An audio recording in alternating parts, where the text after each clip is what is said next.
നിവേദ്യ സമയത്ത് ഭക്തർ എന്തിനാണ് പുറത്തിറങ്ങി നിൽക്കുന്നത്? ക്ഷേത്രങ്ങളിലെ ഒരു പ്രധാനപ്പെട്ട ചടങ്ങാണ് ഭഗവാന് നിവേദ്യം സമർപ്പിക്കുന്നത്.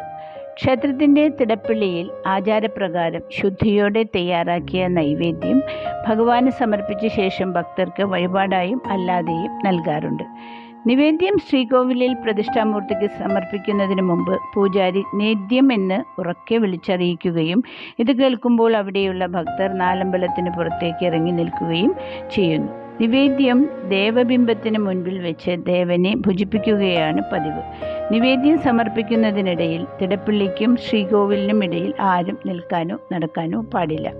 കാരണം ഭഗവാന്റെ നാവ് ശ്രീകോവിലിൽ നിന്നും തിടപ്പള്ളിയിലെ നിവേദ്യത്തിലേക്ക് നീണ്ടുകിടക്കുന്നതായാണ് സങ്കല്പം. അതുകൊണ്ട് അത് മറികടക്കുക നിഷിദ്ധമാകുന്നു. ശിവക്ഷേത്രത്തിലെ നിവേദ്യത്തിന് ഭക്തർ പുറത്തിറങ്ങി നിൽക്കുന്നതിന് മറ്റൊരു കാരണം കൂടിയുണ്ട്.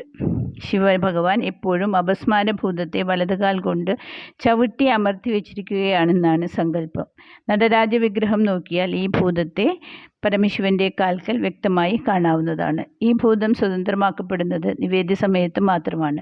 അപ്പോൾ അപസ്മാരന്റെ ബാധ ഏൽക്കാതിരിക്കാൻ കൂടിയാണ് നിവേദ്യ സമയത്ത് ഭക്തർ പുറത്തിറങ്ങി നിൽക്കുന്നത്.